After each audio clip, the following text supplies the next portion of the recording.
හරි. එහෙනම් අපේ අවසාන කොටස පාඩම් පන්ති අවසාන කොටස කතා කරන්න හදන්නේ අපි කර්මාන්ත වලින් නිකුත් කරන වායු දූෂක පිළිබඳ රසායනයේ තමයි මේ කොටස නම් කරලා තියෙන්නේ. කර්මාන්ත වලින් නිකුත් කරන වායුමය දූෂක පිළිබඳ රසායනය. හරි. කර්මාන්ත වලින් නිකුත් කරන වායුමය දූෂක ගැන කතා කරන්න කලින් මම මේකේ පොඩ්ඩක් විස්තර කරන්නම් මේ වායුගෝලය කියන්නේ මොකක්ද? මොකද 9 වසරේ විතර ඉගෙන ගත්තට පස්සේ ආයේ වායුගෝලය ගැන ඉගෙනගෙන නැහනේ. ඊට පස්සේ මම උගන්වන්නම් මේ වායුගෝලයේ සංයුතිය. ඊළඟට අපි බලමු ඒකට බලපාන වායු මොනවද? ඒවක් මොන කර්මාන්ත වලින්ද එළියට එන්නේ? ඊට කලින් මම කතා කරන්නම් මේ වායුගෝලයේ තියෙනවා ස්වභාවික සංසිද්ධි ටිකක්. ඒවා ඊටාම් වැදගත් මේ ජීවයේ පැවැත්ම සඳහා. එහෙනම් අපි මුලින්ම බලමු මේ වායුගෝලය ගැන. 9 වසරේ විතර ඉගෙනගෙන ඇතිනේ. පෘථුවිය තියෙනවා. මෙතන ඉඳන් සාමාන්‍යයෙන් කිලෝමීටර් 400ක් විතර දුරට මේ වායුගෝලය පිහිටනවා. පෘථිවි වායුගෝලය පිහිටලා තියෙනවා මෙතන ඉඳන් කිලෝමීටර් 400ක් විතර එහාට. කිලෝමීටර් 400ක් විතර එහාට පිහිටලා තියෙනවා. හරි. මේ ළඟම මේ කිලෝමීටර් 10ක් 15ක් විතර ප්‍රදේශයේ මේ ළඟම හරිය හැමතැනම එකම පරතරේ නෑ. දැන් මේ තනිතලා භූමියේදී මේකේ පරතරේ වැඩි.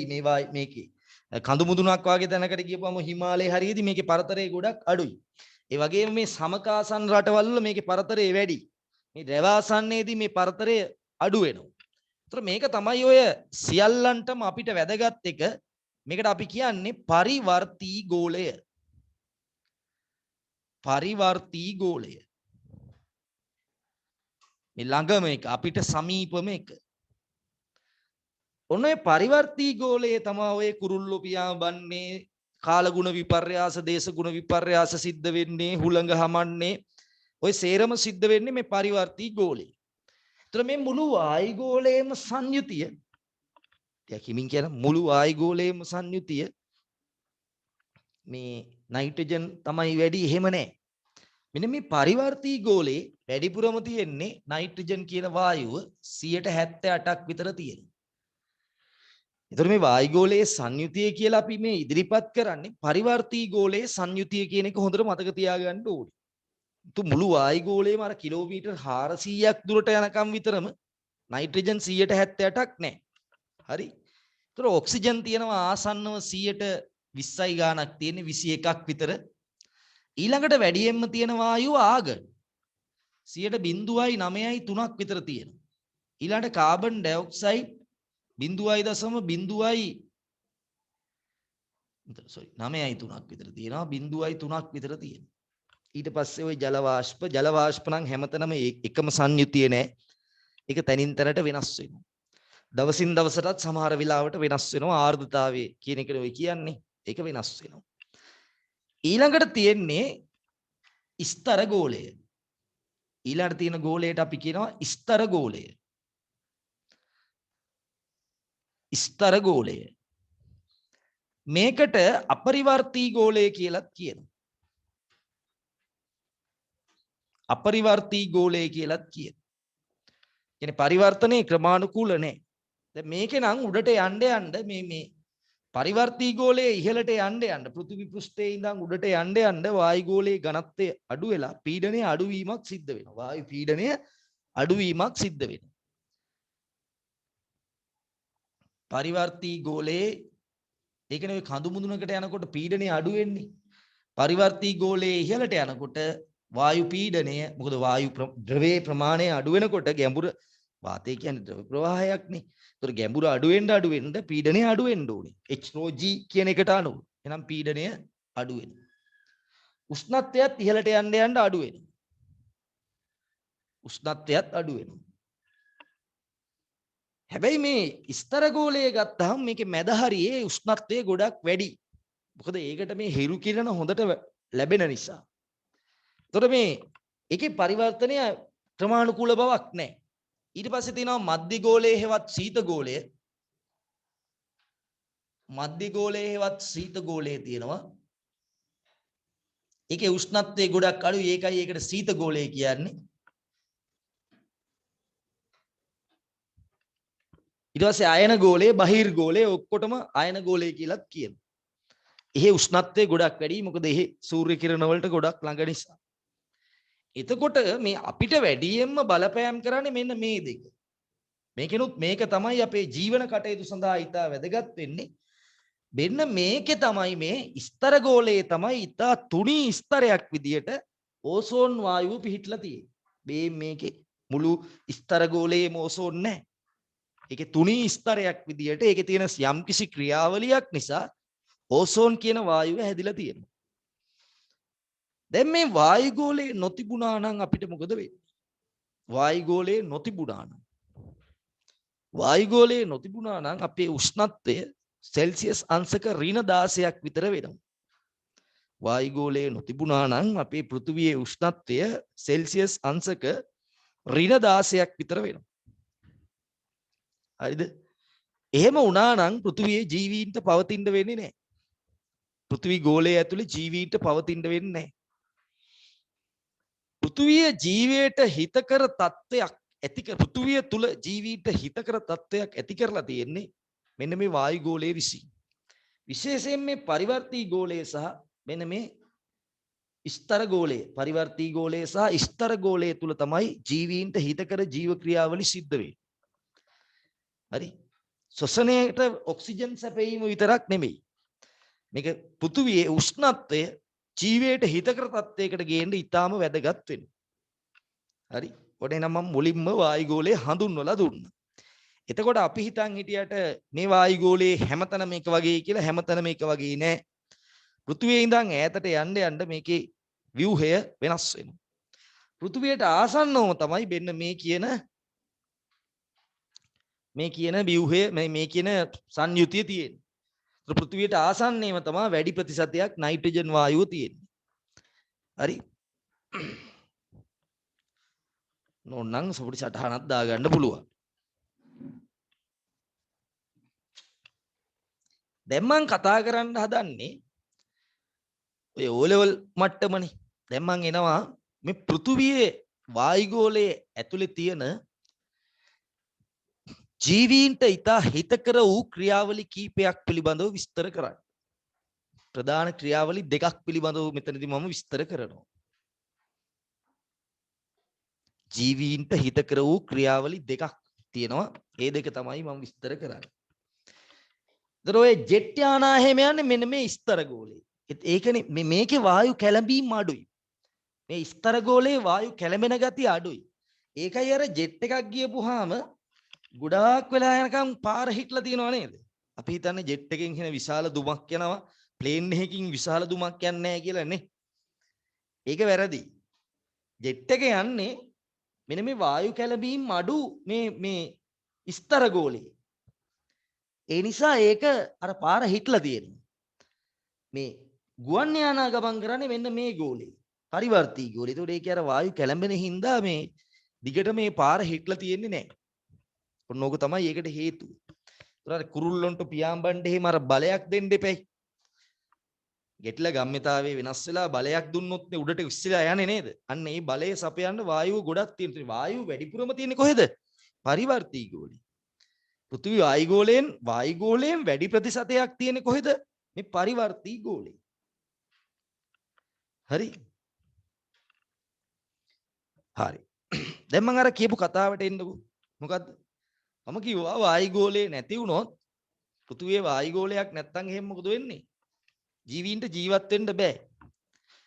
එහෙනම් පෘථිවියේ උෂ්ණත්වය සෙල්සියස් අංශක -16ක් විතර. ඒ කියන්නේ චන්ද්‍රයාගේ උෂ්ණත්වය හඳේ උෂ්ණත්වයට සමාන වෙනවා.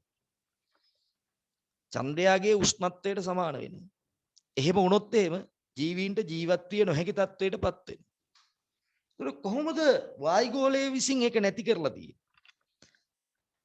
ඒකට කියනවා පෘථිවි වායුගෝලයේ හරිතාගාර ආචරණ ක්‍රියාවලිය.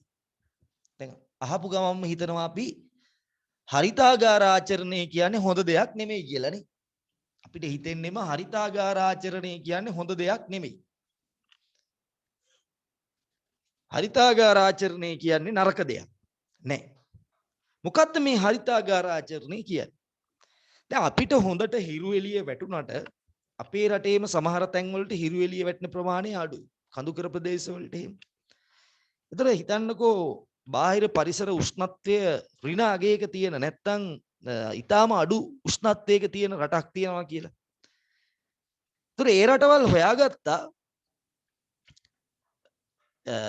හරිතාගාරයක් නැත්නම් විශේෂ වීදුරු වලින් හදන ලද ඔය අපේ ලංකාවේ දින ඔය පොලි ටනල් වලින් හදපු ඒ ගෙවල් නෙමෙයි මේ කියන්නේ. විශේෂ වීදුරු වලින් හදන ලද කුටීරයක් ඇතුලේ මේ උෂ්ණත්වය එන සූර්යාලෝකයේ භාවිතා කරලා මේ උෂ්ණත්වය නියතව තියාගන්න පුළුවන්. ඔයාලා දන්නවා ෆිසික්ස් කරන අය ඉන්නවා නම් අවදි කෝණය කියලා එකක් තියෙනවනේ.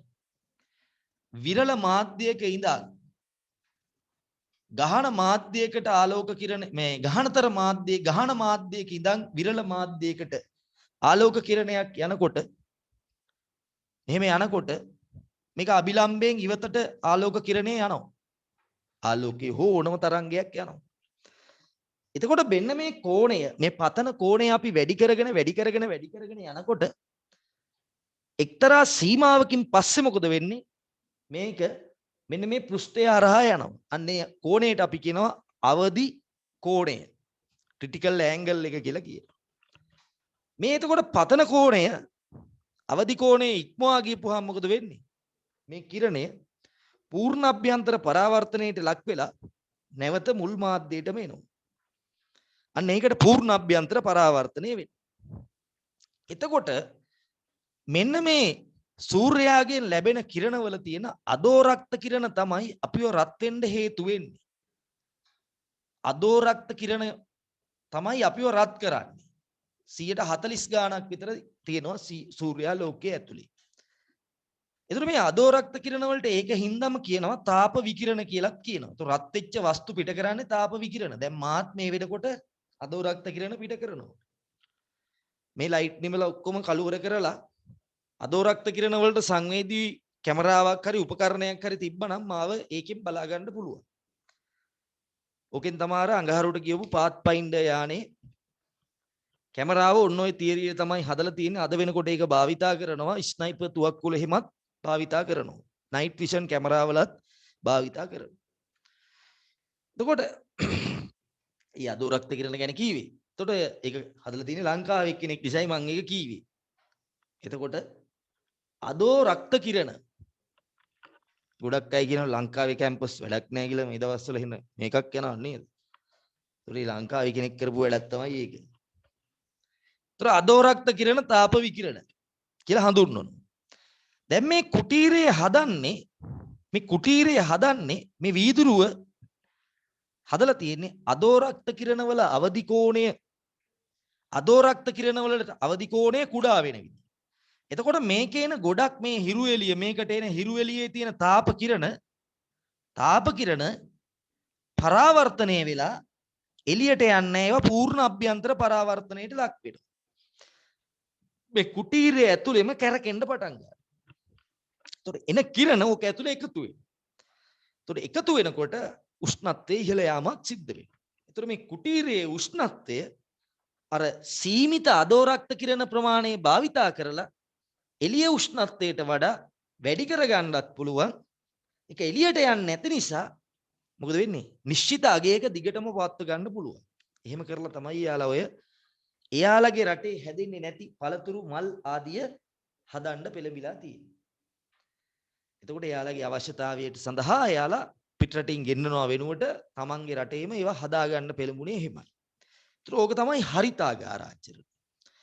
ඔය හා සමාන ක්‍රියාවලියක් පෘථිවි වායුගෝලය තුලත් සිද්ධ වෙනවා. ඔය හා සමාන ක්‍රියාවලියක් පෘථිවි වායුගෝලය තුල සිද්ධ වෙනවා. හිතන්න පෘථිවිය තුල වායුගෝලයක් තිබ්බේ නැහැ කියලා. එහෙනම් මේන කිරණ සූර්යාට අපි හැරිලා ඉන්නවනේ. මේ පැත්තෙන් අදින්න සූර්යාට අපි හැරිලා ඉන්නවනේ. එතකොට මේ පැත්තට ලැබෙනවා ආලෝක කිරණ. එතකොට මේ පැත්ත උණුසුම්. ඒ පැත්ත රස්නේ. ඒ එනේවා ආයේ යනවා. ඒ එනේවා ආයේ යනවා පරාවර්ත. දිගටම එන නිසා අවුලක් නැහැ. දැන් මේක භ්‍රමණය වෙනවනේ. භ්‍රමණය වෙනකොට දැන් මේ පැත්තට එනකොට මෙහාට එනකොට මේ පැත්තට සූර්යාලෝකය වැටෙන්නේ නැහැ නේ. ඒතකොට මේ පැත්ත අධික සීතලකටපත් වෙනවා. ඒතර මේන සූර්යාලෝකය කියලා කියන්නේ විකිරණ ගොඩක එකතුවක්. ඒකේ තියෙනවා අදෝරක්ත කිරණ. මේ අදෝරක්ත කිරණ සියල්ලම පරාවර්තනය වෙලා ගියොත් පෘථුවියේ පැත්තක උෂ්ණත්වය ඊට ඉහළ වෙනවා. අනිත් පැත්තේ උෂ්ණත්වය ඊට පහළ වෙනවා. හරි? දුර මත ඉතින් මේක එක්තරා අගේ 130 40ක වගේ තියෙයි. මේ පැත්ත ඊටාම අඩු තත්වයකටපත් වෙනවා. හරි? එතකොට මේ පෘථුවි වායුගෝලය නිසා මේ පෘථුවි වායුගෝලයේ තියෙන සමහර වායු හැමෝටම බෑ.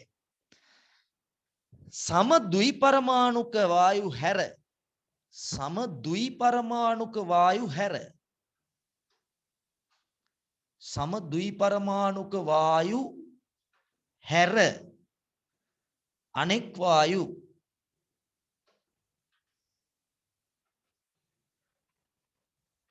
හරි මේන අදෝරක්ත කිරණ අවශෝෂණය කරගන්නවා. ඇයි කියලා දැන් ඔයාලට ගැටලුවක් ඇති. එයාලට කම්පණය වෙන්න භ්‍රමණය වෙන්න තම අක්ෂේ වටේ භ්‍රමණය දැන් කාබන් ඩයොක්සයිඩ් වගේ එකක් ගන්නු.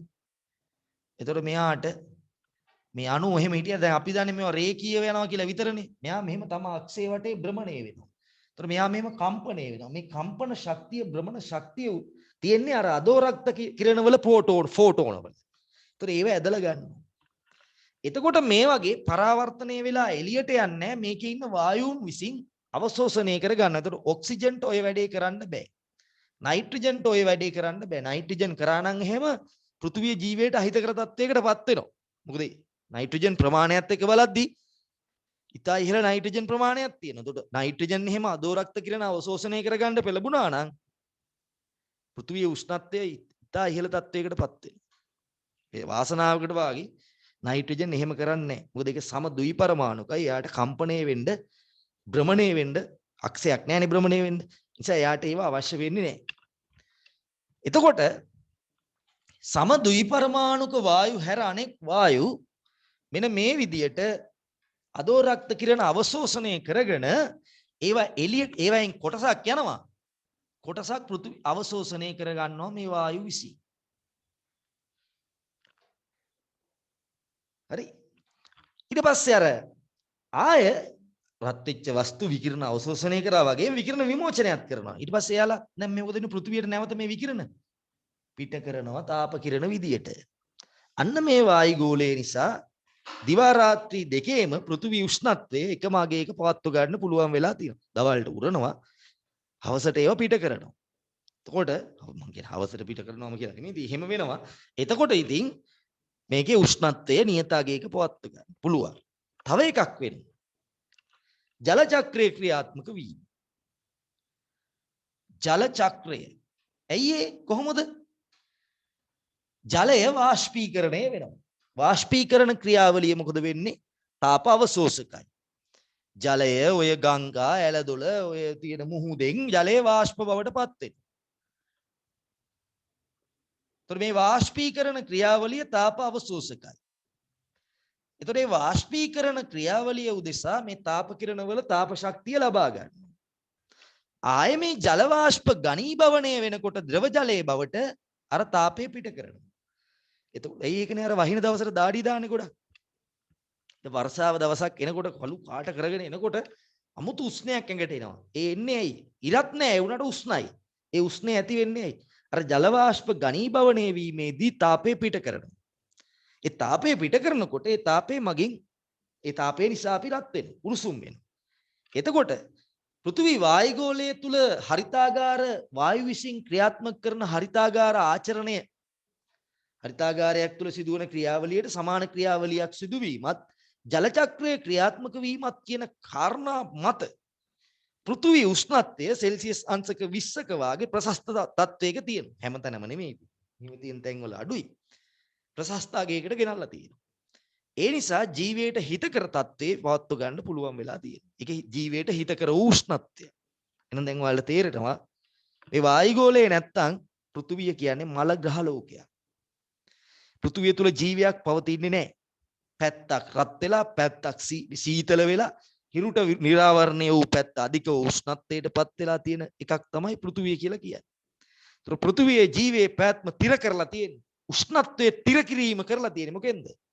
පෘථුවි වායුගෝලයේ ඉන්න හරිතාගාර වායු විසින් හා ජල චක්‍රයේ ක්‍රියාත්මක වීමෙන්. එහෙනම් මේ හරිතාගාර ආචරණයේ හෙවත් ග්‍රීන් හවුස් ඉෆෙක්ට් එක කියලා හඳුන්වන එක ජීවයේ පැවැත්ම සඳහා ඊටාම වැදගත් වූ ක්‍රියාවලියක්. අපි හිතන් හිටියේ මෙච්චර කල් මේ හරිතාගාර ආචරණය කියන එක නරකයි කියලානේ. ඇත්ත කතාව දන්න අය පවා හිතන් හිටියේ මේක නරකයි කියලා. මේක නරක නෑ. මේක අනිවාර්යෙන් තිබිය යුතු දෙයක්. හරිද? ඒතර මොන වගේ වායුද හරිතාගාර ආචරණයට බලපාන්නේ? නෝට් එකක් හදා ගන්න ඕනේ. මොන වගේ වායුද හරිතාගාර ආචරණයට බලපාන්නේ? සමදුයි පරමාණුක නොවන ඕනෑම වායුවකට මේ හරිතාගාර ආචරණ ක්‍රියාවලිය කරන්න පුළුවන්ද? බෑ. හැම වායුවකටම මේක කරන්න බෑ. එහෙනම් ඇයි දැන් සර් කිව්වේ? ඔව් කිව්වා. හරි. අදෝරක්ත කිරණ උරන්න පුළුවන් බව ඇත්ත. ඕනම සමදුයි පරමාණුක නොවන වායුවකට අදෝරක්ත කිරණ අවශෝෂණය කරන්න පුළුවන් බව ඇත්ත. නමුත් අදෝරක්ත කිරණ ඒ වායුව වායුගෝලයේ තුල පවතින කාල ප්‍රමාණයත් ඉතා වැදගත්. ඒ කියන්නේ වායුවේ කල් පැවැත්ම ආයු කාලය. වායුගෝලයේ පැවැත්ම වායුගෝලීය පැවැත්ම නැත්නම් ආයු කාලය. මේ ආයු කාලය කියන එක ඉතාම වැදගත්. වායුගෝලයේ පවතින කාලය ඉතා වැදගත්. මොකක්ද ඒ කියන්නේ? ඒ කියන්නේ දැන් ඔය SO2 වාගේ වායු ඔය වගේ ඒවා කාබන් මොනොක්සයිඩ්ලා ඒතර NO2 වාගේ වායු ඉතා ප්‍රතික්‍රියාශීලී. ඒවා අනිත් පැත්තක ඉක්මනට ප්‍රතික්‍රියා කරනවා. වතුරේ දිය වෙනවා. ඒතකොට ඒ වගේ වායු ගොඩක් වෙලා වායුගෝලයේ පවතින්නේ නැහැ. පර්සිස්ටන්ස් එක අඩුයි. එතකොට ඒ වගේ වායු හරිතාගාර වායු කියලා අපි සලකන්නේ නැහැ.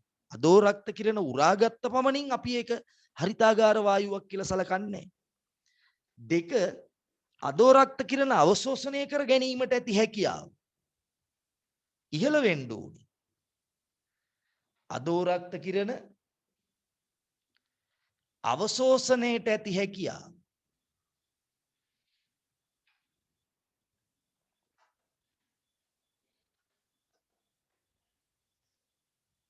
මෙන්න මේ කියන කාරණා දෙක මත තමයි ඒක හරිතාගාර වායුවක්ද නැද්ද කියන එක තීරණය වෙන්නේ. ඒතර මේ වගේ වායුගෝලයේ ස්ථායි නොවන වායුන් අර පරමාණු දෙකකට වඩා දැන් කවුරු හරි වලින් ඇහුවොත් මෙයා හරිතාගාර වායුවක්ද කියලා එක මොකද්ද? සමදුයි පරමාණුක නොවන වායුවක්. නමුත් වායුගෝලයේ පැවැත්ම පවතින ආයු කාලය වැඩි වෙන්න ඕනේ. අදෝරක්ත අවශෝෂණය කර ගැනීමේ හැකියාව වැඩි වෙන්න ඕනේ. ඒ අතින් මෙයාලා දුර්වලයි. පළවෙනි අවශ්‍යතාවයේ තිබ්බට. ඒ නිසා මේවා හරිතාගාර වායු විදියට සලකන්නේ නැහැ. පෘථුවියේ ප්‍රධානතම හරිතාගාර වායුව කවුද? Carbon dioxide. පෘථුවියේ තියෙන ප්‍රධානතම හරිතාගාර වායුව කාබන් ඩයොක්සයිඩ්. එයා තමයි මේන් කැරක්ටර් එක. එයා තමයි මේ වැඩේ කරලා දෙන කෙනා. හොඳම හරිතාගාර වායුව. ජල වාෂ්පත් යම් පමණකට මේක කරනවා.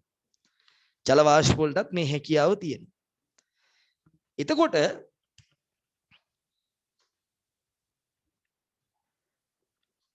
විවිධ මානව ක්‍රියාකාරකම් නිසා විවිධ ස්වභාවික හේතුන් නිසා වායුගෝලයේ තියෙන කාබන් ඩයොක්සයිඩ් ප්‍රමාණය අපේක්ෂිත මට්ටම ඉක්මවා යනවා. තිබිය යුතු ප්‍රශස්ත මට්ටම ඉක්මවා යන්න පුළුවන්. විශේෂයෙන්ම උනේ කාර්මික විප්ලවයේ සිද්ධ වීමත් එක්ක කාර්මික විප්ලවයත් එක්ක අධිකව මිනිස්සු පොසිල ඉන්ධන භාවිතා කිරීමත් එක්ක ස්වභාවික හේතුන්ට වඩා වායුගෝලයේ කාබන් ඩයොක්සයිඩ් ප්‍රමාණය 1900 ගණන් වෙනකොට ඉතා ඉහළ ගියා. ඒ ඉහළ යාමත් එක්ක දෙගුණ මෙයා ඉහළ යනකොට මොකද වෙන්නේ? අදෝරක්ත කිරණ උරා ගැනීමත් වැඩි වෙනවා.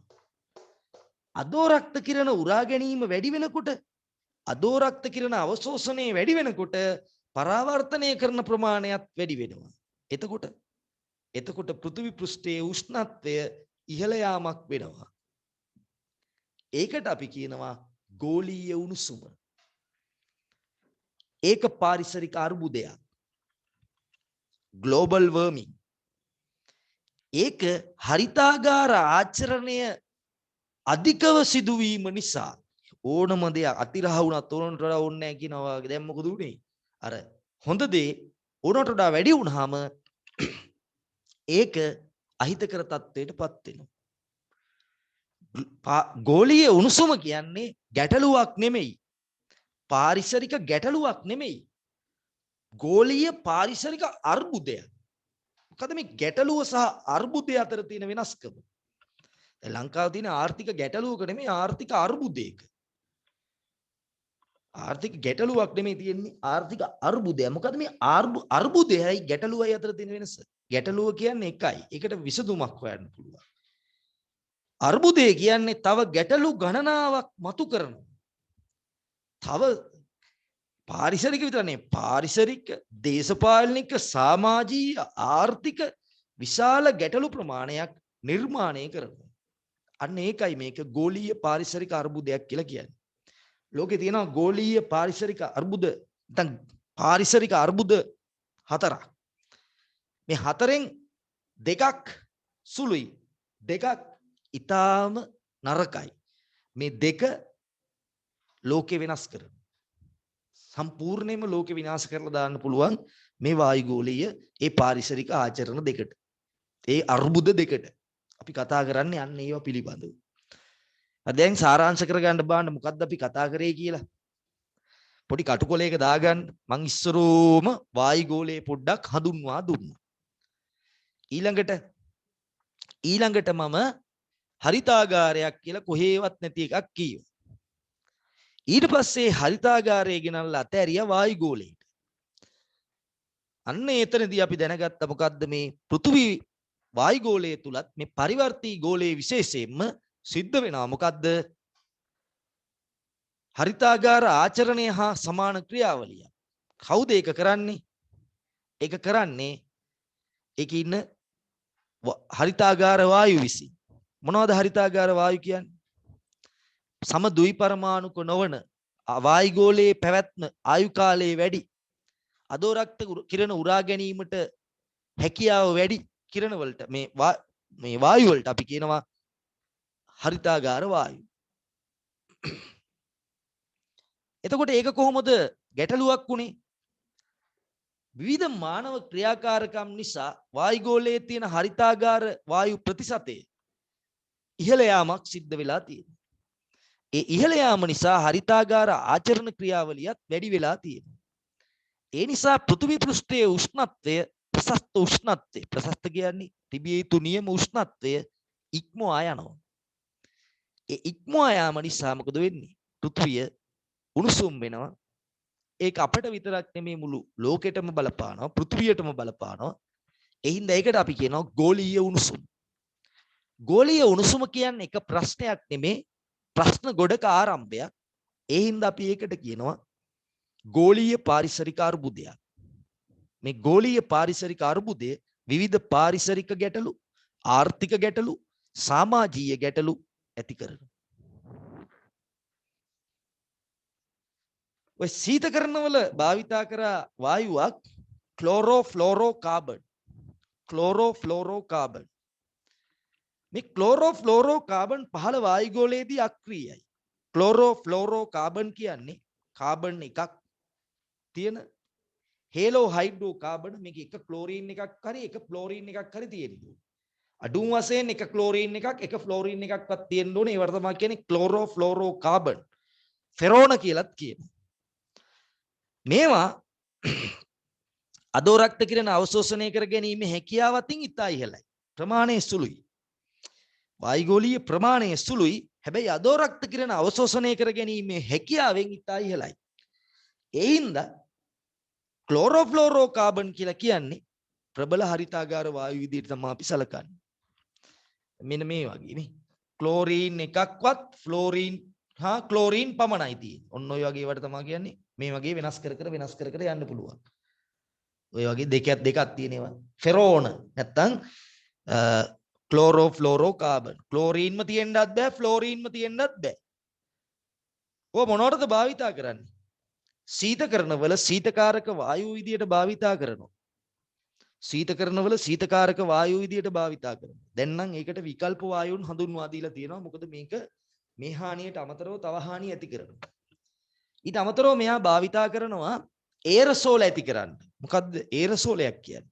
ඔය නර චිත්‍රපටිවල සංගීත සංදර්ශනවල ඔය නළුව ගායක වෙනකොට දුමක් වගේ එකක් ගහන්නේ.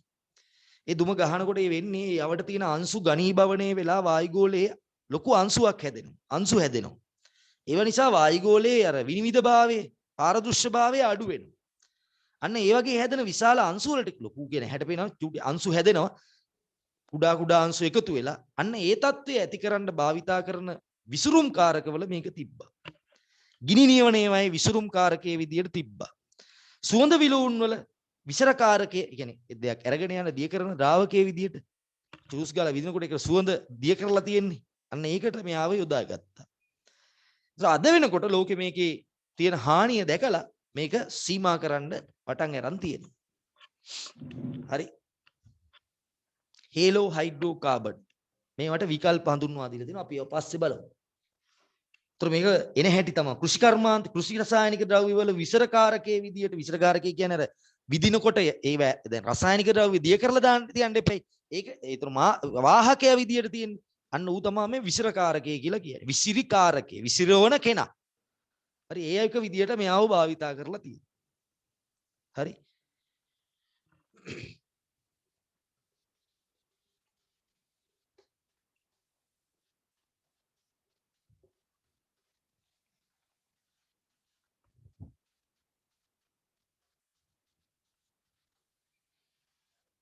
ඉස්සලා හොඳට අහගෙන හිටියා නම් හරි. ඊට පස්සේ පොඩි නෝට් එකක් හදාගන්න.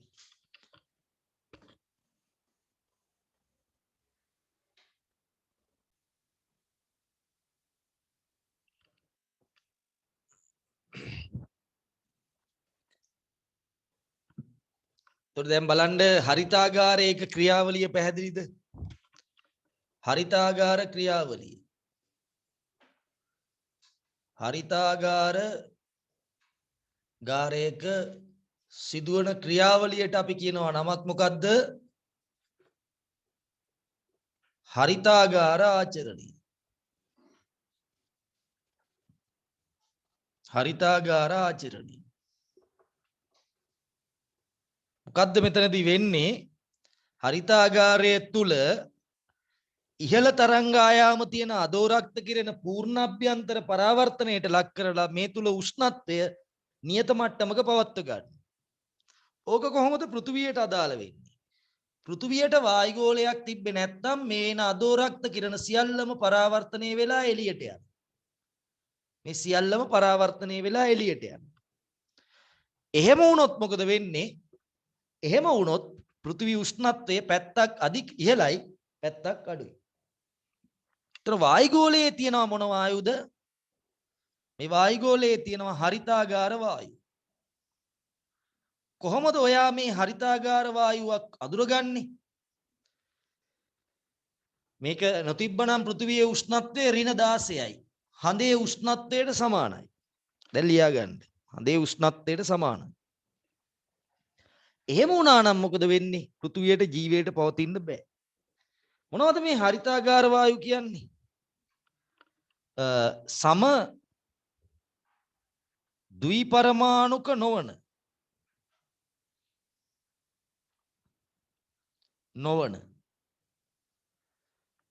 වායුගෝලයේ ස්ථායීතාවයේ වැඩි. වායුගෝලයේ ආයු කාලය වැඩි කිව්වත් හරි. ස්ථායීතාව වැඩි. ස්ථායීතාව වැඩි ප්‍රමාණයක් බලපානවා. ඊළඟට අදෝරක්ත කිරණ අවශෝෂණය කිරීමේ හැකියාව වැඩි. අදෝරක්ත කිරණ අවශෝෂණ හැකියාව වැඩි.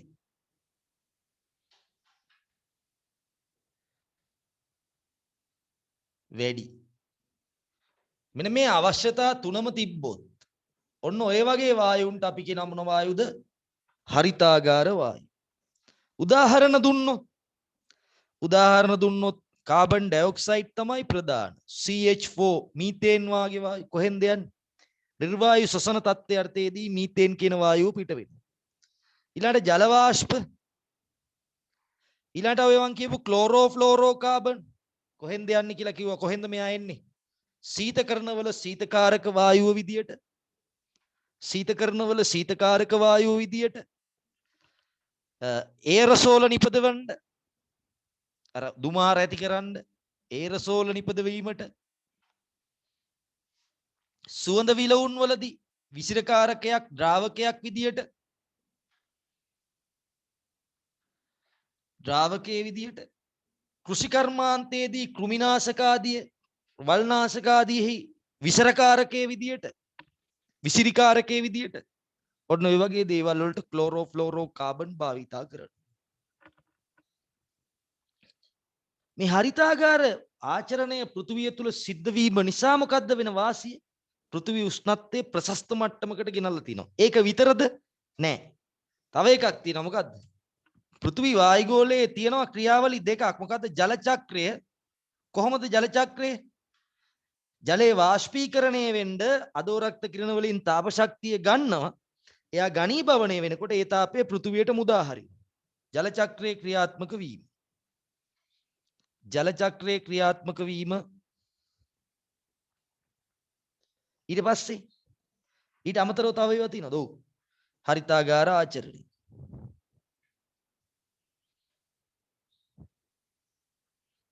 හරිතාගාර ආචරණය. දැන් ඔන්න ඔයාලා හොයන්න ඕනේ මේ වායු කොහොමද වායුගෝලයට එන්නේ? ඔන්න ඔය වගේ වායු. මේවා තමයි කර්මාන්ත වලින් එන වායු. ගන්න මිනිස්යාගේ කර්මාන්ත අපි මොකද්ද අපේ පාඩම? කර්මාන්ත වලින් නිකුත් වන වායු දූෂක පිළිබඳ රසායනික. ඒතකොට දැන් අපි බලන්න ඕනේ මෙන්න මේ දූෂක කොහොමද එක එක කර්මාන්ත වලින් එළියට දාන්නේ. දැන් මං කියවා වගේ මං කිව්වා මෙතන මේක අපිට හම්බෙලා නැහැනේ. ඔන්න මං කර්මාන්තරියක් කිව්වා මේකේන හැටි කිව්වා. ආයේ පෙට්‍රෝලියම් පිරිපහදුවේදී ස්වභාවික වායුවේ තෙල් නිදියට උඩින් තියෙන්නේ. මෙන්න මේ වායුව වායුගෝලයට නිදහස් වෙනවා. සුද්ධ ජීවී නිර්වායු ශ්වසනයෙන් මේ වායුව නිදහස් වෙනවා. ඔය ගොම හේම මේවා කරලා මේ ජීව වායුව හදනවා කියලා හදන්නේ. විතරක් නෙමෙයි වගුරු වලින් දැන් මුතුරාජල වාගේ වගුරක් වගේ තැනකදී අධිකව මීතේන් වායුව. ඒක නෙමෙයි ආණ්ඩුව එක ගොඩ කරන්නේ. ඒක හොඳ නැහැ. ඒකින්ද තමයි ආණ්ඩුව තාම දුර දැකලා මිනිස්සු කෑ ගැහුවට මේකයි මේක අයින් කරන්නේ. වගුරෙන් පිට වෙනවා මීතේන්. ඒක මේ ඉන්න සර් තමයි හොයන් තියෙන්නේ. ඒ නිසා තමයි ඒක සුද්ධ කරන්නේ. ඒකද බයිකට කවුරුත් කලබල වෙන්න ඕනේ නැහැ. ඒතර කාබන් ඩයොක්සයිඩ් එන්නේ ගොඩාක් ගිනි කඳු පිපිරීම් වාගේ දේවල් වලින් ස්වභාවික හේතුන්, ලැබුගිනි ආදී ස්වභාවික හේතුන්, ශ්වසනයේ දහනයේ වාගේ ක්‍රියාවලින් එනවා ස්වභාවිකව. ඊළඟට අධික ලෙස පෙට්‍රෝලියම් ඉන්ධන දහනය කිරීමේ ප්‍රතිඵලයක් විදියට කාබන් ඩයොක්සයිඩ් වායුව එනවා. ඒතර ඔන්න ක්‍රම අධික පෙට්‍රෝලියම් ඉන්ධන දහනය කිරීම, ස්වභාවික හේතු ගිනි කඳු පිපිරීම, ලැබුගිනි ඇතිවීම, ශ්වසන ක්‍රියාවලිය දහනය කියලා ලියන්න එපා. එතකොට ගැටලුවක් නෑ. එතකොට ඔක්කොමයි තියෙන එකට. එතකොට අපි කතා කරපුවාම කාබන් ඩයොක්සයිඩ් ලෝක වායුගෝලයේ නිදහස් වන ප්‍රධාන ක්‍රමය මොකක්ද කියලා කිව්වොත් ඇත්තටම අද වෙනකොට කාබන් ඩයොක්සයිඩ් වායුගෝලයට නිදහස් වන ප්‍රධාන ක්‍රමය තමයි මස් පිණිස ඇති කරන සතුන්. මිනිස්සු තමුන්ගේ මාංශමය අවශ්‍යතාවය උදෙසා ඇති කරන සතුන් මගින් තමයි කාබන් ඩයොක්සයිඩ් විශාල ප්‍රමාණයක් වායුගෝලයට නිකුත් වෙන්නේ. දැන් ඔයාලා බලයි ඒක කොහොමද? දැන් ඔය සත්තු එක එක්කත් අවශ්‍යතාවය උදෙසා ඇති කරන්නේ උන් නෙමෙයිනේ. ඒකට උන් වෙනුවෙන් උන්ට ආහාර හදනවා. ඒතර උන් ඒ වැඩෙන කාලය ඇතුළත ඉතා විශාල ශ්වසන ක්‍රියාවලිය මගින් ඉතා විශාල කාබන් ඩයොක්සයිඩ් ප්‍රමාණයක් වායුගෝලයට මුදා හරිනවා. ඒතර ඒ ඔක්කොම ටික අවශ්‍ය දේවල් නෙමෙයි. ඊළඟට මේ නිෂ්පාදන ක්‍රියාවලිය ඇතුලේ විශාල කාබන් ඩයොක්සයිඩ් ප්‍රමාණයක් නිදහස් වෙනවා. එතනදී භාවිතා කරන ඉන්ධන ඒ වගේ දේවල් තියෙනවා. ඒතර අර පෙට්‍රෝලියම් මේ තව යකඩ නිස්සාරණේ වගේ කර්මාන්ත වලින් කාබන් ඩයොක්සයිඩ් විශාල ප්‍රමාණයක් එළියට එනවා. හැම කර්මාන්තයකින්ම කාබන් ඩයොක්සයිඩ් එනවා. මොකද හැම කර්මාන්තයකදීම අධිකව ඉන්ධන භාවිතා කරන්න වෙනවා. ශක්ති ප්‍රභවය ප්‍රධාන වශයෙන්ම පොසිල ඉන්ධන. සූර්ය ශක්තිය වගේ භාවිතා කරා නම් ඒ ඉන්ධන වලින් එන කාබන් ඩයොක්සයිඩ් ප්‍රමාණය අඩු කරගන්න තිබ්බා. ඔන්න විකල්ප මම මේ කියන්නේ. ඒවා ඊටා වැදගත්. හරි. එතකොට දැන් මොකද්ද අවුල? අවුල තමයි මේ හරිතාගාර වායු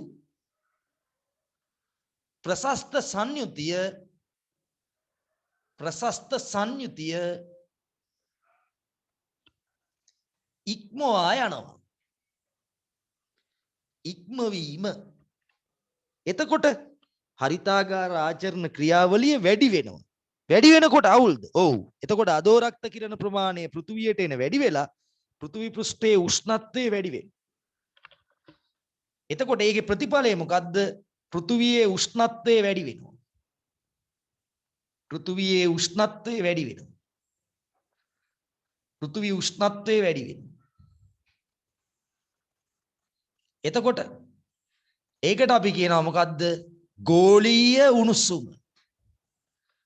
ගෝලීය උණුසුම ගැටලුවක් නෙමෙයි මොකද්ද? පාරිසරික අර්බුදයක් බවට පත් වෙනවා. මේක ස්ථානීය ක්‍රියාවක් නෙමෙයි. දැන් ලංකාවේ වැවකට ගිහිල්ලා මොකක් හරි හානියක් ඒක කරොත් ඒක ස්ථානීය ක්‍රියාවක්. අපේ රටටයි ඒ ගමට විතරයි ඒක බලපාන. මේක මුළු ලෝකෙටම බලපාන. එක තැනක විතරක් නෙමෙයි ක්‍රියාත්මක වෙන්නේ. දැන් ලෝකෙ ඇත්තටම ලෝකෙට වැඩිම කාබන් ඩයොක්සයිඩ් දාන්නේ අපි නෙමෙයිනේ. ලෝකෙට වැඩියෙන්ම කාබන් ඩයොක්සයිඩ් දාන්නේ දියුණු රටවල් චීනේ නේ වැඩියෙන්ම කාබන් ඩයොක්සයිඩ් නිකුත් කරන්නේ. ඊළඟට ඇමරිකාවනේ. එතකොට ඉන්දියාව. එතකොට ඒ වගේ රටවල අධික කාබන් ඩයොක්සයිඩ් එලයි කර්මාන්ත ප්‍රමාණය වැඩිනේ. එතකොට මේ අධික කාබන් ඩයොක්සයිඩ් ප්‍රමාණයක් දාපුවාම ඒක වැඩියෙන්ම බලපාන්නේ යාලට නෙමෙයි. ගර්ම කලාපීය රට ජීවත් වෙන අපි වගේ රටවල් වලට තමයි යෝගී ප්‍රබලම බලපෑම සිද්ධ වෙන්නේ. මේ ගෝලීය උණුසුම නිසා ඇති කරනවා පාරිසරික ගැටලු විශාල ප්‍රමාණයක්. ඒ පාරිසරික ගැටලු ඔස්සේ ගියපුවාම ඇති වෙනවා මිනිස්සුන්ට ආර්ථික ප්‍රශ්න ඇති වෙන්න පුළුවන්. ජනාවාස අහිමි වීම පවා වෙන්න පුළුවන්. දේශපාලනික අර්බුද ඇති වෙන්න පුළුවන්. ඊළඟට සමාජීය ගැටලු ආහාර හිඟයන් ආර්ථික ප්‍රශ්න ඔය වගේ නොයි ගැටලු ඇති වෙන්න පුළුවන්. ඔන්න ඕවා පිළිබඳව තමයි අපි දැන් කතා කරන්න හදන්නේ. ඔක තමයි හරිතාගාර ආචරණයේ සාරාංශය. ඒතර මම දුන්න උත්තරයක්. SO2 NO2 වාගේ වායුන් අදෝරක්ත කිරණ අවශෝෂණය කර ගැනීමට හැකි වුණාට ඒ වගේ වායුගෝලයේ ස්ථායීතාවයේ කල්පවැත්ම අඩු නිසා ඒවා හරිතාගාර වායු විදියට සලකන්නේ නැහැ. එහෙනම් අදෝරක්ත කිරණ අවශෝෂණය කරගත්තු පමණින් ඒවා හරිතාගාර වායු වෙන්නේ නැහැ. දැන් මොනවද ඇති වෙන්න පුළුවන් ගැටලු? දැන් මොනවද අපිට ඇති වෙන්න පුළුවන් ගැටලු? පොඩි ෆිසික්ස් ටුට්ටක් හිතන්න. තාප ප්‍රසාරණය. ඝන ද්‍රව වායු හැම එකක්ම තාපය නිසා පරිමාව වැඩි කරගන්න. හරි. එතකොට මේකේ අවදානම ඊටාම වැඩි. ඒක එච්චර පස්සට දාමුකෝ. පෘථුවි පෘෂ්ඨයේ උෂ්ණත්වය ඉහළ යනකොට එතකොට හිතන්නකෝ දැන් ඇන්ටාර්ටිකාව ඒ වගේ පැතිවල උෂ්ණත්වය ඉහළ ගියපුවම මොකද වෙන්නේ? එතකොට අර හිම ග්ලැසියර් කැඩි කැඩි දිය වෙන්න පටන් ගන්නව නේද? එතකොට ඒ දියවීමත් එක්කලා ග්ලැසියර් හිමකඳු දිය වෙලා වැටෙනවත් එක්ක මොකද වෙන්නේ? මුහුදු ජලයේ පරිමාව වැඩි වෙනවා. නෑ ඔය ග්ලැසියරයක් දිය වෙලා වැටෙනවා කියලා මුහුදු ජලයේ පරිමාව විශාල වශයෙන් වැඩි වෙන්නේ නෑ. ඒ ග්ලැසියර් දියවීමත් එක්ක නැත්තේ නෑ වැඩි වෙනවා. නමුත් එහෙම ලොකු අවදානමක් එන්නේ ඒ පරිසර පද්ධති වෙනස් වෙනවා. අවුරුදු ගාණක් අවුරුදු මිලියන ගාණක් තිබ්බ මේ පරිසර පද්ධතිය අන්න වෙනස් වෙනවා. තිබ්බ උෂ්ණත්වයට වඩා ඉහළ යනකොට තියෙන ජල ප්‍රමාණය යම් ප්‍රමාණයක් දිය වෙනවා. හිතන්නකෝ ගාණක් හදලා බලන්නකෝ ජලයේ ලීටරයක් උෂ්ණත්වයේ සෙල්සියස් අංශක 1කින් ප්‍රසාරණය වුණොත් මේ උෂ්ණත්වයේ සෙල්සියස් අංශක 1කින් ඉහළ ගියොත් කොච්චර පරිමාවක් වැඩි කරගනීද කියලා ගාණ හදලා බලන්නකෝ ෆිසික්ස් වලින්. පරිමාව වැඩි වෙනවනේ වතුර රත් කරනකොට. එතකොට මුහුද කොච්චර ජල ලීටර් ප්‍රමාණයක් තියෙනවද? එතකොට ඔය ලීටරේ කීයෙන් වැඩි ඔය ලීටරයක සිදු වූ පරිමා ප්‍රසාරණය කීයකින් වැඩි කරන්න සිද්ධ වෙනවද? එතකොට උෂ්ණත්වය සෙල්සියස් අංශක 1කින් ඉහළ ගියොත් මුහුදු ජලයේ ප්‍රසාරණය කොච්චරක්ද? එතකොට මුහුදු ජල මට්ටම ඉහළ යන්නේ නැද්ද? නෝ ඔය කොහොම කැටි කරගන්නකෝ. කටපාඩම් කරන්න එපා. කැටි කරගන්න මොකද්ද? ගෝලීය උණුසුම ඉහළ යාම නිසා සීත කලාපයේ රටවල් වල තියෙන ග්ලැසියර් හිම කඳු දිය වෙලා මුහුදු ජලයට එකතු වෙනවා. මුහුදු ජලය ප්‍රසාරණය වෙනවා. මේ නිසා මුහුදු ජලයේ පරිමාව වැඩි වෙනවා. ඉතින් මොකද වෙන්නේ? දූපත් රටවල් අඩු මුහුදු මට්ටමක ඉන්න රටවල් ගිලී යාමේ තර්ජනයක් ඒ දූපත් නැති වෙලා යනවා. ඩිසපියර් වෙලා යන්න පටන් ගන්නවා. දැන් මාලදීවයිනේ මුහුණ දීලා තියෙන්නේ ওই වගේ තත්වයකට. තව ටික කාලයක් යනකොට ඕක එනවා කාටද? ලංකාවට. එතකොට ඔය තත්ත්වය ලංකාව තුල ඇති වෙනවා.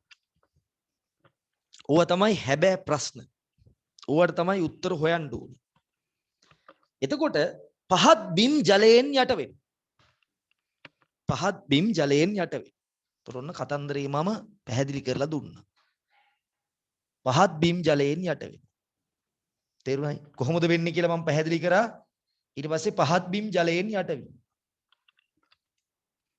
හරි දෙපාරක්වත් අහලා ලියා ගන්න. නෝට් එක එවන්නත් පුළුවන්. මං හදපු එකක් තියෙනවා. ඒක චුට්ටක් දැන් එකට වඩා වෙනස්.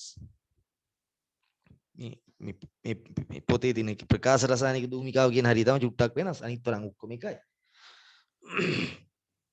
හරිද? එතකොට දැන් ඔන්න දේශපාලනික අර්බුද ඇති වෙන්නේ නැද්ද? ඒ පහත් බිම් යට වුණාම මේ මිනිස්සුන්ට ජීවත් වෙන්න ප්‍රදේශයක් ඕන වෙන්නේ නැද්ද? එතකොට ඒ මිනිස්සු වෙන තැන් වලට සංක්‍රමණය වෙනව නේද? අන්න එතකොට දේශපාලනික අර්බුද භූමිය පිළිබඳ ප්‍රශ්න ඒ වගේ දේවල් ඇති වෙනවා. ඒවා අපේ රසායන විද්‍යාත්මකව වැදගත් නෑ. නමුත් ඒ වගේ දේවල් ඇති වෙනවා. එච්චරද? නෑ. දැන් ඔයාලා බැලුවොත් එහෙම ඔය කූඹි මීයෝ වගේ සත්තු ඉස්සරට වඩා වැඩි. විලෝපිකයෝ නැතිවීමත් නිසාම නෙමෙයි. මේ පරිසරයේ උෂ්ණත්වයේ ඉහළ යාම නිසා මේ ආක්‍රමණකාරී ශාක සහ සතුන් හරි ආක්‍රමණකාරී ශාක සහ සතුන් බෝවීම ව්‍යාප්ත වීම වේගවත් වෙනවා.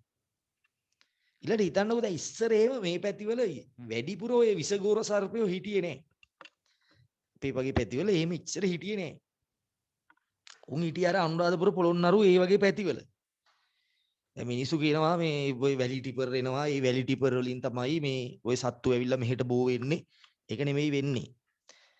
දැන් මේ පරිසරයේ උෂ්ණත්වයක් තිබ්බා. ඒ පරිසර උෂ්ණත්වය ඇතුලේ සතා ජීවත් වෙමින් හිටියා.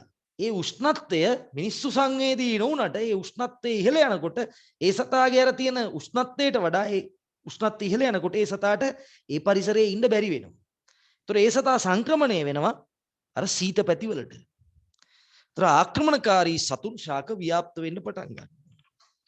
හරිද? වේගෙන් ඒව පැතිරෙන්න පටන් ගන්නවා. ඒවා ගිහිල්ලා කෘෂිකාර්මික බිම් ආදිය ආක්‍රමණය කරපුවාම වගා කරන්න භූමිය හිඟ වෙනවා. ඊළඟට දැන් හිතන්න මේ වගේ අපි වගේ රටවල් වල තියෙන පොඩි වැව්. ඔය ඇමරිකාවේ ඒ වගේ පැතිවල වාගේ තියෙන ඔය අප්‍රිකාවේ මිචිගන් හියුරන් මේ මොනවද වැව් ගොඩක් තියෙන පංච මහා විල්ලේම තියෙන. ඒ වගේ විශාල ජලාශ අපිට නැහෙනි. ඒතර අපේ වාගේ රටවල තියෙන පොඩි ජලාශ. එතකොට දැන් මේ ජලාශවල වාෂ්පීකරණය වෙන ශීඝ්‍රතාවයත් මොකද වෙන්නේ? වැඩි වෙනවා. මේ වාෂ්පීකරණ ශීඝ්‍රතාවය වැඩි වෙනකොට හරිද? මේ වාෂ්පීකරණ ශීඝ්‍රතාවය වැඩි වෙන්න හරි මිරිදිය ජලාශ සිඳී යාමේ අවදානමක් ඇති වෙනවා. මිරිදිය ජලාශ ජලයේ වාෂ්පීකරණ ශීඝ්‍රතාවයේ වැඩි වෙලා මිරිදිය ජලාශ සිඳී යාමේ අවදානමක් ඇති වෙනවා. ගැටලුවක්. ඒ ඔස්සේ තව ගැටලු ඇති වෙනවා. අන්න ඒකයි මේක අර්බුදයක් කියන්නේ. මොකද්ද? කෘෂිකර්මාන්තය සහ එදිනෙදා ජීවන කටයුතු වලට අවශ්‍ය ජලය නැති වෙලා යනවා. මිරිදිය මත්ස්‍ය කර්මාන්තයක් කරා නම් ඒ කර්මාන්ත බිඳ වැටෙනවා. එතකොට ඒවට විසඳුම් නැති වෙලා යනවා. හරි. ඔන්න ඊළඟ ගැටලුව. ඊළඟ මේ පසේ ජලයේ වාෂ්පීකරණ ශීඝ්‍රතාවයේ වැඩි වෙන්න පස ජලයෙන් නැති වෙලා දැන් හිතන්නකෝ මැටි වේලිච්ච පස් දැන් අපේ ওই හෝදාපාලු වෙඩිත් ඒකනේ සුද්ධ කරලා වේලිලා කරකුට්ටම් වෙච්ච තැනට වතුර වැටෙනකොට ඒවා ගහගෙන කඩාගෙන යනවා. හැබැයි තනකොළ වැවිලා හොඳට මේවා වෙලා පස මේවා වෙලා සරු වෙලා තිබ්බ තැනක වතුරුත් එතමනේ වැඩි තැනකට වතුර වැටෙනවා කියලා ඒක හෝදාපාලුව අඩුයි. එතකොට එහෙනම් මොකද වෙන්නේ? පස තුලින් ජලය වාෂ්පීකරණය වෙලා ගිහිල්ලා පස නිසරු තත්ත්වයටපත් වෙනවා. කාන්තාරකරණයේ අවදානමක් ඇති වෙනවා. කාන්තාරකරණයේ අවදානමක් ඇති වෙනවා. ඊළඟ තමයි වැදගත් මේක මේ පරිසර උෂ්ණත්වය තිබිය යුතු ප්‍රශස්ත මට්ටම ඉක්මවා ගියපුවාම ඒ කියන්නේ රත් වුණාම මේ හරිය තිබ්බ අර කාලගුණික නැත්නම් දේශගුණික රටාව බිඳ වැටෙනවා. දේශගුණික රටාව බිඳ වැටෙනවා. බිඳ වැටලා මොකද වෙන්නේ? මුහුද හරියේ තියෙන උෂ්ණත්වය ඉහළ ගියපුවාම ඒ හරියේ පීඩන අඩු වෙලා විවිධ කාලගුණික විපර්යාස උණුසුම් දියවැල් සීත දියවැල් එල්ලිනෝ බලපෑම් කියලා කියන්නේ. ඒ වගේ දේවල් ඇති වෙනවා. රට දේශගුණික රටාව සම්පූර්ණයෙන් වෙනස් වෙනවා. ඊළඟට මේ රත් වීමත් එක්ක මේ වායුගෝලය ඉහළට තල්ලු වෙනවා. දැන් ටිකක් සෙල්සියස් අංශක 1කින් විතර ඉහළ ගිහිල්ලාලු තියෙන්නේ. මේක තාම භයානක තත්ත්වයක්. මේක උඩට ගියොත් එහෙම ස්තර ගෝලයට ගියොත් තල්ලු වෙලා ගියොත් ඈතට මේ වායුගෝලය එතකොට වර්ෂාව ඇති වෙන්නේ ගොඩක් ඉහළ. ඒ හරිය වර්ෂාව ඇති වෙනකොට අර කැළඹීම් අඩු නිසා ඒ වර්ෂාව දිගටම දවස් ගාණක් වැටෙන්න පුළුවන්. දිගටම දවස් ගාණක් වැටෙන්න පුළුවන්. එතකොට ඒ අධික ගම් වතුර තත්ත්වයන් වගේ දේ කියන්නේ ඒ වැස්ස අපිට මේ කොහොමද ඒ හුලං මගින් ඒ තනින් තනික සංක්‍රමණය වීමක් වගේ දෙයක් ඇති වෙන්නේ නැතුව ඒක එක දිගටම වැටෙන්න පුළුවන්. ඊළඟට ඔයාලා දැකලා ඇති ඔයාලට ඒක අත්දැකීම නෑ. දැන් අපිට ඉස්සර ඉඳන් ජීවත් වෙලා දැන් ඒ අත්දැකීම තියෙනවා. ඉස්සර ඔය හිමින් මොහොම පොද වැහි වහින්නේ මේ දවස් 7ක් විතර ඔය නොවැම්බර් කාලේට වහිනවා. ඔයාලගේ අම්මලා තාත්තලා ඒක හොඳටම දන්නවා. පොඩි හිමින් වැහි වැටෙන්නේ. අස්සරට දවස් ගාණක් වහිනවා. දැන් එහෙම වැහි නෑ. ඕස් ගාලා එකපාරට වැක්කිරෙනවා. මායස්සක් වැස්ස මාර වැස්සක් කියලා තමයි කට්ටිය කියන්නේ. ඒ තමයි භයානකම ඒක ප්‍රතිඵලය. සමහර ප්‍රදේශවලට මේ භූමියේ ඉතාම කුඩා ප්‍රදේශයකට අධික වැසි වැටෙනවා. ඒ වගේම තව ප්‍රදේශවලට නියම් තත්ත්වයන් ඇති වෙනවා. මෙහි උෂ්ණත් ජලය වාෂ්පීකරණය වෙලා වැඩි වෙලා මෙහෙට ඇවිල්ලා මෙහෙන් වැස්ස විදියට එකපාරටම විශාල වර්ෂාවක්. එතකොට ඒ වගේ එකපාරටම විශාල වර්ෂාවක් වැදුනොත් එහෙම ඒක කන්ට්‍රෝල් කරන්න බෑනේ. එතකොට ගම් වතුර තරජන භූමි යටවීම වගේ දේවල් සිද්ධ වෙනවා. නිවාස හානි, දේපල හානි, මේ වගේ දේවල් වෙනවා. ගම් වතුර තත්ත්වයන් නැති වෙනවා. මේ කාලගුණේ සම්පූර්ණයෙන්ම අවුල් වෙලා යනවා.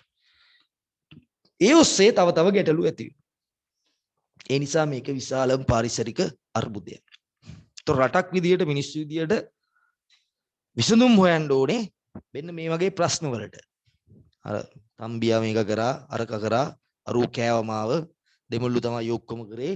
අන්න ඔහම කී ඉන්නවට වඩා විසඳුම් හොයන්න ඕනේ මෙන්න මේ වගේ දේවල් වලට. ඒතර අපි විසින්ම ඇති කරගත්තු තත්ත්වයක්. ඒතර මේක නැති කරන්න නම් මෙන්න මේ වගේ ඒවා නැති කරන්න වෙනවා. මොකද මේකේ ලොකුම බලපෑම තියෙන්නේ අපිට. මේකේ ලොකුම බලපෑම තියෙන්නේ අපි වගේ රටවල් වල. මේක අපිට බෑනේ අර රටවල් වලට එරෙහි කරන්නවත් ඒවට ගිහිලා මේව කරන්නවත් බෑ. එහෙනම් අපි මේවට විසඳුම් හොයන්න ඕනේ. මේවට විසඳුම් හොයන්න ඕනේ. ඒ විසඳුම් හෙව්වොත් තමයි අපේ ජීවිත ස්ථිර වෙන්නේ. මොකද අපිට තියෙන ප්‍රධානතම දේ තමයි කෘෂිකර්මාන්තය. කෘෂිකර්මාන්තේ හරියට කරලා විතරයි මේ රට දියුණු කරන්න පුළුවන්. ඒකට කෘෂිකර්මාන්තේ හරියට කරගන්න බැරි වුණොත් ඔක්කොම ඉවරයි. දැන් මේ වෙනකොට සාමාන්‍යයෙන් සෙල්සියස් අංශක 0.8ක් විතර ඇවරේජ් එක මේ පෘථිවි පෘෂ්ඨයේ උෂ්ණත්වය ඉහළ ගිහිලා තියෙනවා. ඔයාලා හිතන්න තා කොච්චරක් යන්න පුළුවන් වෙයිද? තව යන්න පුළුවන් සෙල්සියස් අංශක 1.2ක් විතර. සමහර තැන්වල ඊට වඩා වැඩි. මම කියන්නේ ඇවරේජ් එක. දැන් මේ උඩ පරණ දත්තයක් මං කිව්වේ දැන් වෙනකොට කොහොමද දන්නේ නැහැ තත්ත්වේ. ඔක දෙකක් ගියොත් මේ ඇති වෙන කාලගුණික විපර්යාස කිසිවක් මිනිස්සුන්ට නවත්තන්නවත් කන්ට්‍රෝල් කරන්නවත් බෑ. එතකොට තමයි day after tomorrow චිත්‍රපටියේ තිබ්බ දර්ශන පෙළ අත්විඳින්න වෙන්නේ.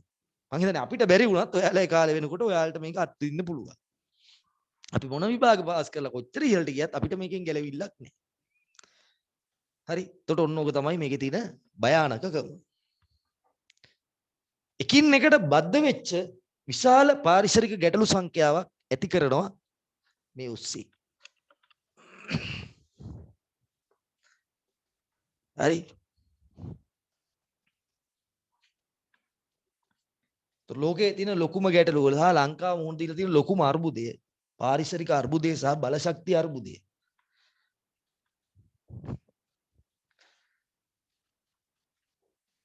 කෙනෙක් මේක විභාගයට ඉගෙන ගන්නත් පුළුවන්. නැත්තම් ඔයාලට මේවට විසඳුම් හොයන්නත් පුළුවන්. හරි සරල වැඩක් තියෙනවා. අපිට රටක් හැටියට විසඳුම තමයි එකම සාක වැස්ම. ඒ කියන්නේ වන වගාව ඇති කරන එක තමයි අපිට කරන්න පුළුවන් එක දෙයක්. අනිත් එක තමයි විසඳුම්. එයි කාබන් ඩයොක්සයිඩ් අවශෝෂණය කරගන්න පුළුවන්. දීර්ඝ කාලයක් තියෙන ඒවා මේව කරන්න ඕනේ. පොඩි කෙටි කාලෙන භෝග ඇති කරලා ඇති හරියන්නේ දැන් ගොයන් මේ වගේ දේවල් ඇති කරනවා කියන්නේ එතකොට ආයේ කාබන් ඩයොක්සයිඩ් වායු ගෝලයට එන එකම නෙවෙයි ඒශාක මැරිලා ආයේ සුදු ජීවීන් ක්‍රියාත්මක වෙලා වියෝජනය වෙලා ආයෙත් එනවනේ. නමුත් දීර්ඝ කාලීනව ශාකයක් විශාල කාබන් ඩයොක්සයිඩ් ප්‍රමාණයක් Taman තුළට අවශෝෂණය කරගන්න. ඊළඟට තමයි පොදු ප්‍රවාහන ශාස්ත්‍රය දියුණු කරන්න ඕනේ. පොදු ප්‍රවාහනය දියුණු කරන්න. දැන් ඇත්තටම ලංකාවේ මිනිස්සු වාහන පාවිච්චි කරන සමහරක් අය පෙනුමට භාවිතා කරනවා. සමහරක් අය ඇත්තට මේක අවශ්‍ය නිසා සමහරක් අය පර්සනැලිටිය පෙන්වන්න භාවිතා කරනවා. විවිධාකාර දේවල් තියෙනවානේ. එතකොට අපි රටක් විදියට වාහනයක් පාවිච්චි කරනකොට පොදුවේ අපි එක එක්කෙනා යනවට වඩා ලොකු පොදු ප්‍රවාහන සේවයක් යොදා ගන්නවා නම් එතකොට ඒකෙන් සිදුවන ඉන්ධන ප්‍රමාණය දහනය වෙන ඉන්ධන ප්‍රමාණය විශාල වශයෙන් වැඩි කරන්න කැමති. තව සමහර අය ඉන්නවා ඇත්තටම දැන් මේ අපේ වගේ පාරවල් වල ඇත්තටම බස් එකක් නැති වෙලාවල් තියෙනවා. එතකොට ඉතින් බයික් එකක් ඒ වගේ දේවල් භාවිතා කරන වෙලාවල් තියෙනවා. බයික් එක නම් එච්චර ලොකු මේවා එකක් යන්නේ නැහැ. එතකොට ඒ වගේ මේ රටක් විදියට අපි හැමෝටම යන්න පුළුවන් විදිය පොදු ප්‍රවාහන සේවයක් භාවිතා කරන්න ඕනේ. ඔය තිබ්බ සෞභාග්‍යය දැක්කේ නම් එහෙම එකක් තිබ්බ එහෙම උනේ නැහැ. මේ ඉස්සරහට කරයි. එහෙම කරගෙන යයි. වෙලාවක් හම්බුනොත් කරයි. එතකොට කොළඹට එන වාහන මග නවත්තලා ඔක්කොම එනවා හොඳ සංකල්පයක් ඇත්තටම. වල Nissan Leaf කාර් එක. ඒක හදනකොට ඒ කම්පැනි ඒකට විශේෂ හැඩයක් දීලා තියෙනවා. කොහෙ දැක්කත් ඒ Leaf එක වෙනම කැපිලා පේනවා. ඉලෙක්ට්‍රික් වාහන පොඩ්ඩක් සර්ච් කරලා බලන්න ඒ ඉලෙක්ට්‍රික් වාහන හදන මං කියන්නේ වාහන පාවිච්චි කරන්න එපා කියලාවත් ඒවා ගන්න එපා කියලාවත් නෙමෙයි ඈ. දැන් ගියා ඔය සර්ට නැති ඉඳ ඔය ඊර්ෂ්‍යාවට කියන්නේ. එහෙම නෙමෙයි මම කියන්නේ. ඒක ඉලෙක්ට්‍රික් කාර් එක ඩිසයින් කරලා තියෙන්නේ 아무තු හැඩයකට. ඒ කියන්නේ හොඳ ලක්සරි පෙනුමක් දීලා ඊටාම කැපී පේන විදියට ඒක හදලා තියෙන්නේ. ඒ කම්පැනි විසින් ඒක භාවිතා කරන මිනිස්සයාට දෙන ක්‍රෙඩිට් එකක්. කැපී පේන්න ඕනේ මේ මිනිස්සයා. මොකද අනිත් අයට නැති විදියේ චින්තනයක් මේ හිතීමේ හැකියාවක් මේ මිනිස්සයාට තියෙනවා කියන එක තමයි එයාලා එකෙන් ගම්මේ කරන්නේ. ඒතකොට එයාලා දන්නවා මෙයාව සමාජයේ පෙන්වන්න ඕන කෙනෙක්. මොකද එයා ඉලෙක්ට්‍රික් වාහනයක් භාවිතා කරනකොට විශාල කාබන් ඩයොක්සයිඩ් ප්‍රමාණයක් ඉවත් කරන්න පුළුවන්. හැබැයි අපේ පාලකයෝ තාමත් අවුරුදු ගාණක් තිස්සේ මේක කරගන්න බැරුව තමයි ඉන්නේ. හරි. ඊළඟට අපිට පුළුවන් විකල්ප බලශක්තියට යොමු වෙන්න. මොකද්ද? solar power. සූර්යාලෝකයේ ඉන්ධන ඔය කරන්න බැරි වැඩ නෙමෙයි. කවුරු හරි හිතයි දැන් මේ සර් මේ කටපාඩමින් කියනවා මේ පාඩම නෑ මේව කරන්න පුළුවන් වැඩ. ලංකාවේ ඉංජිනේරින් ෆැකල්ටි තියෙනවා 3-4ක්. දහස් ගාණක් ඉංජිනේරු අවුරුද්දකට බිහි වෙනවා. මෙයාලට බෑ කියලාද හිතන්නේ නෑ. ප්‍රතිපත්ති තියෙන්න ඕන. එතකොට මේ රටේ මේ වගේ හැදුවොත් ඉතා විශාල ප්‍රමාණයක් බලශක්තිය භාවිතා කරන එක අඩු කරන්න පුළුවන්. එතකොට ඉතා විශාල වශයෙන් උතර මේ අපි එදිනෙදා දන්න දේවල් මම මේ වලට මතක හිටින විදිහට කතා කරන්නේ. එතකොට ඔයාලට පුළුවන් මෙන්න මේ කාබන් ඩයොක්සයිඩ් පිට වෙන එක අඩු කරන්න. ක්ලෝරෝෆ්ලෝරෝ කාබන් පිට වෙන එක නම් දැන් තහනම් කරලා තියෙන්නේ. මොකද මොන්ට්‍රියල් කිවිසුම ගහලා ඒක වෙන හේතුවක් නිසා මේ අවදානම නිසා නෙමෙයි වෙන හේතුවක් නිසා මේ ක්ලෝරෝෆ්ලෝරෝ කාබන් භාවිතා කරන එක නවත්තලා තියෙනවා. ඊළඟට ඔය යකඩ වාගේ දේවල් තව උනා මං කියන්නේ. තව ඔය යකඩ වාගේ දේවල් තියෙන්නේ. ඒ යකඩ වාගේ දේවල් හරිද? මේක දෙපාරක්වත් අහන්න. යකඩ වාගේ දේවල් අර නැවත නැවත භාවිතා කරනකොට ඊළඟට එయ్యේ නැවත නැවත භාවිතා කරනකොට අහකදා ඒ කියන්නේ එකපාරක් භාවිතා කරලා ඉවත් වෙන්න කරන්නේ නැතුව ඒව නැවත නැවත භාවිතා කරනකොට ඊළඟ අත්‍යවශ්‍ය දෙයට විතරක් භාවිතා කරනකොට එතකොට මේ කර්මාන්තයේ ඔස්සේන කාබන් ඩයොක්සයිඩ් විශාල ප්‍රමාණයක් අපිට නවත්තන්න පුළුවන්. ප්‍රතිචක්‍රීකරණයේ මාගේ ක්‍රියාවලිය ඔස්සේ ගිහිල්ලා මේවා අඩු කරන්න පුළුවන්. එහෙනම් මම පටන් ගත්තේ බොහොම සරල තැනකින්. පටන් ගත්තේ මොකද්ද? පටන් ගත්තේ සීත රටක තියෙන හරිතාගාරයකුයි පරිවර්තී ගෝලයකින්. අවසානයේ අපි නැවතුනේ ගෝලීය පාරිසරික අර්බුදයක් හා ඒ ඔස්සේ ඇතිවන පාරිසරික ගැටලු ඒවා නිකුත් කරන වායු කීපයක් නිසා මිනිස්සු හදලා තියෙන වායු කීපයක් ස්වභාවික හේතුන් වලින් එන වායු කීපයක් තමයි මේ ගැටලුව නිර්මාණය කරලා තියෙන්නේ. ඒ ගැටලුවට විසඳුම් හොයන්නේ කොහොමද? ඔන්න ඔය පිළිබඳව තමයි අපි කතා කරන්නේ. හරි? මම නෝට් එකක් එවන්නම්. නෝට් එකට අනුව සකස් කරගන්න ඔයාලා ඉස්සෙල්ලා කටුසටහනක් මේක බලලා හදාගන්න. හරි?